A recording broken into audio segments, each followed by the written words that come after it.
second day at the ISLA Festival, Spanish, Irish and Latin American Literature Festival at the Instituto Cervantes. Today we have with us Ita Daly, which is an Irish author and novelist. And could you tell me, please, if your relationship with the Spanish-speaker world, if you have any? Yes.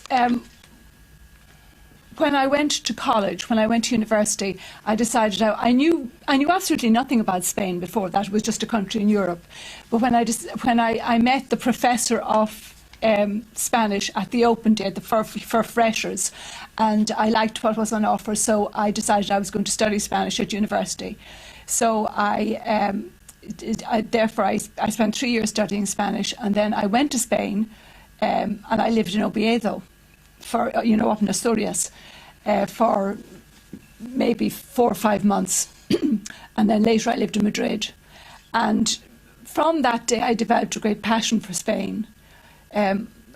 I just think it's such an utterly fascinating country, and so different from Ireland in many ways. Although the similarities are that we're both Catholic countries, we're both Europeans. People say, oh, the Spaniards are very like the Irish very like the Spaniards. I think they're profoundly different, utterly different. And it took me a long time to realise that this sort of, the alegría of the Spaniards is, it's on the surface. The Spaniards are actually very, very serious people. Do you think so? Yeah, apart from Andalusians, I think the rest of Spain is much more serious than the Irish. Irish people just get a drink in their hands and off they go, but I think Spaniards, no.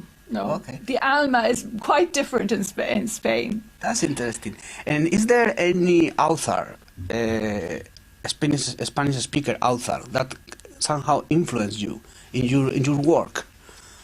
No prose author, but I mean, a writer that I go back to time and time again, and I carry his book with me is, I've forgotten his name. What is this, a poet? The poet, yeah. Lorca, Federico García Lorca. Yeah. I mean, I think Lorca is an absolutely magnificent poet, Mm-hmm. and I just think he's the sort of poet actually that a lot of modern poets aren't. He's the sort of poet where you find lines of his work running through your head. I find the same thing, for example, with W.B. Yeats, the Irish poet, that there are some more intellectual poets, and you read them and you think, oh yeah, that's very impressive. But these poets are so musical. They have, the images they create are so amazing that they're in your head. I remember the first time I ever visited Cordoba, for example. I had that, Cordoba lejana y sola. I had that running through my head. I just think he's wonderful. He's one of my heroes. And then, of course, his life was so tragic. Yeah, the story behind him is makes him even more powerful, more poetic, and he was so good looking. He was such an amazing man. Yeah. Okay. And today you are going to participate in a round table, which is titled "Intimacy, Violence, and Humour in Literature." Why do you think that description fits somehow in your work, or why do you think you have been chosen to discuss about this? I really have no idea. I think they had to fit me in somewhere. Okay. But I suppose, intimacy, if you're a writer, of course there must be intimacy in your work.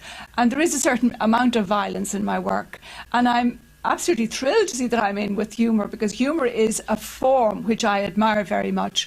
I mean, I think it's the most difficult of all forms. I think it's really, really hard to be humorous in work, or to be able to make people laugh or see the funny side of life. And the book that I'm going to read from tomorrow is a humorous book. So at the end of the day, there is a connection with this title. Well, there is a connection, that's true. Okay. Yeah. And also you wrote for children. Yes. Short stories, a compilation for children, right? Yes. Because as far as I know, you were working as a teacher. Yes, I was, yeah. But the children's book has no connection with teaching, because I taught adolescents, I taught secondary school children. Okay. The first book I wrote for children was when I had my own daughter, when she was 7 or 8 years of age, and she used to say, "Oh, tell me a story, Mammy." So then I wrote a book, and then I wrote another book. And I suppose that's very difficult as well to write for children. Oh, sometimes. It's extraordinarily difficult, and it's completely different from writing for adults. And I don't think I would ever have written for children if I hadn't had a child of my own. Because, their interests, the contemporary world they live in, the nuances of their speech, that's something I think which is difficult for an adult to achieve if they're not around children, if they're not, if they're not in the company of children. I don't think I could write a book for children now, although saying that, I now have a grandchild, so maybe I could. Maybe again. Yeah, maybe. Inspiration comes. Yeah, yeah. And your last work is a compilation of Irish legends and myths. It's an adaptation. Yeah, okay. Of Irish legends and myths, which I've always been very interested in. And I grew up in the west of Ireland in the 50s, when Ireland was very much part of a Celtic, a Gaelic Ireland, which it isn't now, and certainly not in Dublin. And those myths and legends were living. They weren't something that you took out of a book. And I grew up hearing them from my grandmother and from my mother, and they, characters like Cuchulainn and Queen Maeve and those they were real characters in my childhood. So I then decided that I'd like to have a go at, because they've been updated and translated so often. But I thought I'd like to put my stamp on them, and I found that really interesting, because it was a question of updating them, to make them interesting for a contemporary audience, and also your language would be different from anybody else's language. So I really liked that. And during your research about those legends and myths, did you find any constant in all of these legends? There is some theme, there is some, something that could be very particular of Irish legend that is not given in other kind of legend or mythology. Yeah, I don't know that much about other mythologies, so I can't really say. But there is there's an interesting connection, I think, in a lot of Irish legends. It's this sort of connection between the two worlds, the world of the dead and the world of the living, which in pagan, before it had become Christianized, was the Tuatha Dé Danann, the people who lived in Ireland. They were sort of before the Celts, and then they went underground and they lived underground, and they came back to the world of the living, and there was back and forth. And you find that it's interesting, I think, how, and I think this affects Ireland and Irish life, because for example, the way we treat death in Ireland is different. It's very particular. It's very particular, yeah. It's very different, for example, from the way English people treat death. And death, you have a funeral, you have a wake, you have a great celebration, and you talk about the dead. A bit like South America, where you go to visit the day, the Day of the Dead. In Mexico. In Mexico, yeah. And when I was growing up, All Souls Day, which was yesterday, incidentally, was a day when we visited the churches. You went around, you visited all the churches, and you said prayers for the souls in purgatory. But you had a very strong sense that they were living, that they were around, that they weren't sort of up there somewhere. And that is something which runs through myths and legends.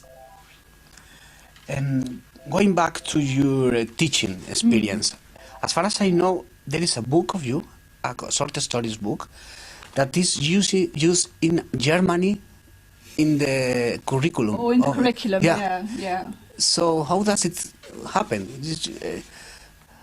But it's in English, right? It's in English. It's for German students. German students who are studying English. Yes, so it's kind of a. So it will be a foreign language. Yeah. Well, I don't know. I suppose somebody read it and liked it and put it on the curriculum. It's not in the whole of Germany. It's in a region of Germany, because their educational system, it's more regional, it's state-based rather than the whole country. But I was delighted, because it's very interesting to have young readers, and I got a few letters from students. From the German students are contacting. Yeah, to ask That's me amazing. questions, which was really interesting. That's amazing. Yeah. Okay, thank you very much for being here with us and participating in this festival. You're welcome. Thank you very much.